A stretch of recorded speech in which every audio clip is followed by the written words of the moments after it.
As we welcome in Kareem Moody to the program, or should I say the Little Rock legend. Now, Kareem, I wonder, is that a nickname that your son coined with you, or is that something you've had since playing high school basketball back in the day?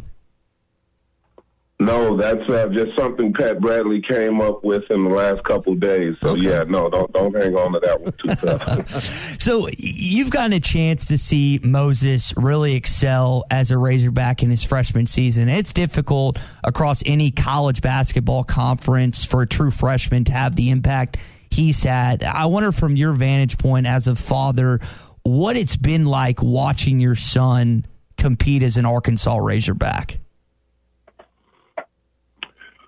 Well, it's been, a lot more intense than I probably would have imagined. I would, think you probably think about a moment like that and what it might be like, but when it actually happens and, you get a chance to see your kid on the big screen and hear the commentators talk about him, sometimes, early on I would say it was probably a little overwhelming, but I've kind of gotten used to it, especially since we're winning. Winning is probably an added piece that makes the experience a lot better, but it's been really good, really refreshing, really exciting to be a part of what's happening up there. I want to ask you about the process of going back to his high school days to making the decision to go to Montverde, and that can't be an easy call. Not simply just for the basketball development, but sending a young man who's in a very formative time of his life across the country to Florida, to the other side of the country to play. Walk us through that decision and how y'all came to that point where he would finish up his high school career. Yeah, and, with Moses, it really it boiled down to him. I think he had gotten to where he felt he had kind of maxed out in terms of challenges. And when the opportunity, presented itself, I know for me as a dad, I knew that I could see it coming because, the people had started approaching me earlier on prep schools. And that's typically how it happens. You start to show some promise and, you're out on the summer circuits and there are guys that are watching you. And eventually, somebody comes up and lets you know that they want you. And then for a parent, it's a lot to process really fast because I know in my case, I wasn't really thinking about it. So the first year, I was approached and it was pretty easy. Ninth grade, it was kind of, easier to say no. But then the second time, or when they, kept coming, we really did have to think about what it was. And so as a family, we sat down and looked at the options, and Moses could see kind of some of the things, but he wanted the challenge. He wanted to go and test himself against, some of the best kids in the country. And so we leave North Little Rock, a situation where he's one of the taller players on the team, and, he's kind of the focal point. A lot of the spotlight kind of comes his way. And, I know as a parent, if we're going to advance to that next level, then he has to go and experience some of those tougher things that go with being a standout athlete. And that means sharing the spotlight, fighting through some adversity, overcoming some of those challenges that high-level athletes have to take. And I knew from a adversity standpoint, from a mental standpoint, that something like that had to be a part of the cards if he was expecting to play on the next level. So still can't be easy as a parent to watch he's still your baby, he's still your kid, and you're going to go take him somewhere that's not down the hall. That couldn't have been easy. Yeah, it wasn't. In hindsight, I definitely, can say that I felt like, me as the dad, it was probably a lot easier. Now, Mom struggled, just from the day to day and just the reality of your baby's not in the house, like you said. But the big picture kind of outweighed it. I was able to kind of keep that focus. I know Moses, that's what made it easier for her is the fact that she knew he wanted it, and it was a part of something that, was his process. So I think we just kind of bit the bullet, watched the games on TV and watched them struggle on TV. And I think even for us as parents, it was really helpful to go through that because it makes it a lot easier because at some point parents have to detach from it and your kid has to kind of take it and, deal with stuff. And so it kind of helped train us, too, to be okay with the reality of being a parent of a standout athlete. We're talking with Kareem Moody this morning, Moses Moody's father. And Kareem, Tommy was asking you about the process to choose Montverde, and I don't want to transition that to the college process. It came down to Virginia and Tony Bennett and Juwan Howard and Michigan. And both coaches, Tony's a national champion. Juwan has done incredible things for Michigan this year. They've been so fun to watch. What pushed Arkansas over the head for Moses and your family? What was the decision that you guys felt like Eric Musselman in Arkansas made the most sense for Moses Moody to attend school? Well, again, I'll give Moses credit because, ultimately I just wanted to put as much information in front of him as I could. And that's kind of what I did as far as my research and meeting coaches and trying to explore what I thought would be the best fit. And, we knew Arkansas would be in the conversation, being the home state, but I do feel like, part of his process, and I try to encourage him, leaving out of the state, I wanted him to broaden his horizons. I want him to kind of look and have options and see the landscape across the country and then be, kind of be able to choose Arkansas as opposed to just, expect to just come. And so I was pleased when he was able to, he looked at the situations, Coach spent a lot of time, getting to know him. And that was probably the biggest challenge is, everything happened really fast with Coach coming in. Just the program was, not to say that we were struggling, but just the fans and just the tone was not very positive. And I don't know, Mose and I would listen to the radio and, you would hear a lot of the negatives. And I think, on one hand, I think it hurt a lot because it makes a kid say, man, why do I? Because I remember specifically we're sitting in the car one day and listening to the radio and the fans were really, going in on the program. And it was like that, constantly. And so I remember he looked at me and said, man, Dad, why do I want to be a part of all that? And at that point, I figured it was pretty a foregone conclusion that that's not where he was headed. But, mainly, again, just because of the tone and, the things that he's hearing. And, Arkansas hadn't really been relevant, although we hadn't been losing. We just hadn't been relevant.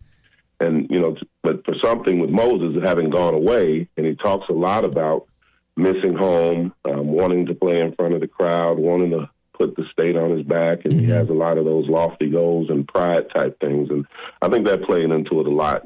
Kid being away from home, you don't really have your own fans. You kind of have to scratch and claw for attention and things. And so I guess he wanted to love and wanted to come home and change the narrative for Arkansas. And I felt like that went into the conversation. He would be out in national places and people don't really give Arkansas a lot of respect, or he didn't feel like it. People would kind of look over us. And so I remember, in some of those conversations, he almost kind of taking it on and wanting to change it. And so ultimately he said, hey, this is what I want to do. And those other guys recruiting, it was great. I don't know if Virginia as much. They came in late, and I think we just kind of, paid attention to them as we were making the decision. I felt like Ohio State and Michigan were probably at the forefront in terms of the better job recruiting. And then, Musselman came in, and we did take a gamble. It was still, he came in, the season happened really quick. That's kind of why we signed late, because we wanted to see how things really played out. But ultimately, I felt like, me personally, I liked a lot of the attention to detail. And, you have to look past a lot of stuff, with Coach Musselman. But, when you can really get an idea of what you're looking for and how he benefits you in terms of his experience and his approach to the game, Mose and I both saw some familiar things that Coach Boyle offered and, just could see a path forward. And so ultimately I felt like, he decided all of that made sense. Kareem, one of the things that I think so many of our listeners and so many Razorbacks have been impressed with Moses is his demeanor. Doesn't matter if he's missing or making shots, he acts the exact same way. He's not over-celebrating after he hits 5 in a row, and he's not down on himself after he misses 5 in a row. And so I wonder, does he get that demeanor from you? Is there another player that he's watched over the years where he's gotten it? Where did he get his attitude on the court from? And that's always an interesting question, because I would say he got it from me, but probably not in the way you think. He's always been in situations. He's a cerebral kid, so he could observe things. If, I wanted to get his attention, usually if I fuss at his brother, he pays attention. So he kind of had that ability to determine what was best for the situation. And I remember times as a youngster, I would, he might be in trouble for something, and if I'm, upset with him and I'm talking to him, he describes here later, they both described it that, they wouldn't talk back. You don't not listen to me. You would just have to learn how to be. And it was because you didn't know the right answer. You knew if I was upset, so he would say you just learn to be. And that, I think, kind of translates into whatever's going on around you, because early on we would have, coaches in different situations where you see a lot of emotions in the game. And I would, I remember in the 3rd grade, I would talk to him about that we were not going to notice the rest anymore. and, take a different perspective and say the refs are a part of the game. So, you don't react to what they have to say, just hand them the ball, and then now there's a new variable in the game, and you play with 3 fouls, or you play knowing that they're going to, be tough on you. And then the other part, I think going to Montverde has helped a lot because mentally, that was the part of the game that I needed him to lock into. So, on every level, I think it's how you respond to things. And so we've just kind of taken that approach. I mean, I know for him, he's had enough tough games and tough situations to where he realizes that it's not the end of the world when you lose games or, when things don't go your way. So he's able to kind of stay where he needs to be so he can respond and just compete under pressure or compete regardless of the situation. So, demeanor has been one of his assets. I would definitely say, and I'm always impressed with how he's able to handle the pressure. So, yeah. Kareem Moody with us here on the Morning Rush, father of Moses Moody. One of the other things we've all noticed is his ability to speak in front of a crowd. That video clip we've all seen of him delivering the speech to the student body there in high school. Give us the backstory. Clay Henry was pointing this out to us a moment ago. He's with us here on the show about his public speaking, and he would go with you and be a part of that. How old was Moses when those public speaking events took place and he learned to get up and speak in front of a crowd? Yeah, definitely when he was a kid. Now, the getting up and speaking in front of a crowd, now that came later. I think for me it was, he's with me, I'm speaking to students or, training somewhere, and I would just have him come out. And that's as early as I can remember, I guess, 3, 4 years old. And it was really about just standing there and letting the crowd see you, get used to those eyeballs. And, some of that stage fright type stuff is what I was trying to eliminate. And eventually he starts to, understand what's going on. And he would introduce me, him and my other son both, they would introduce me and I would pay them, introduce me. Once they figured out I was getting paid, they wanted to be paid for doing the introductions, and that's when we kind of had to split ways once they realized that there was money involved. That's a great story there. So what's the process like next? I know it becomes incredibly busy, and I know you probably can't go into a great deal of detail, but I know when you have a standout athlete like this as a dad, these next few weeks, these next few months are going to be incredibly involved, we'll say. Yeah. And in your question, yes, they're going to be definitely, it's a lot going on. There's tournaments everywhere, and we're in new frontiers in terms of what the team is doing. And, of course, Moses has a lot of decisions to make. Well, and that's kind of where I was headed with his professional prospects and dealing with that decision. I guess I should have phrased it better. Yeah, and is he going pro, I guess, is the bottom line. That's the question.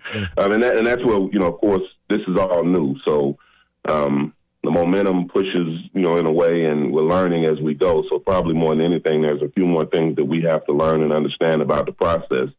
But I know for him, it's the next game. So I try to let him focus on basketball and, not have to think about, what the world says and wants and, all of that. And, he can kind of feel the tone and the rhythm of where we are. And as things wind down, I'm trying to be prepared either way. So I'm, talking to folks and trying to learn as much as I can so I can keep the information fresh and relevant. And in the next few weeks or so, we'll kind of ride out the process, and hopefully we'll win this championship and dance in the confetti. And then the decisions will be different, at that point. But as of right now, I just want to make sure we got the best information. One of the reasons that we did want to come home is that we didn't want to feel rushed, with the answer, with the questions and the decisions that he would have to make. So here we are. Kareem, before we let you go, something we talked about a couple days ago was the College Basketball Parents Association. You're the president, and I was watching Texas and Oklahoma last night. Greg Brown and Davion Harmon, both parents, are involved with this. Jalen Suggs is another guy who plays out at Gonzaga. Just kind of how did all this come together, and what does this organization look like, and what's its purpose? Well, I think it came together out of, just the growth of parents being on the basketball circuit. We've been knowing each other since elementary school. So you create these relationships and you talk, you communicate, you share, and then it's over. You get to the end of it and you realize that there's a lot of stuff that parents just don't realize, so there's an education need there.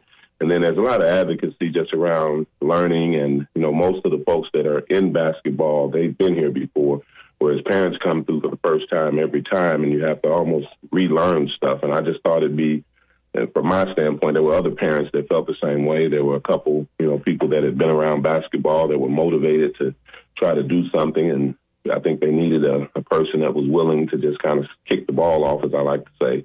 And so I think that's kind of how it came about. And then ultimately now, it's parents coming on board, and just mainly for, just to be able to answer questions and, have someone to talk to about things that are going on in their basketball lives. And that's who the group wants to be. They'll advocate in some cases, but for the most part, it's education, trying to a support base and a place for, parents to just congregate around the issues that impact them and their kids.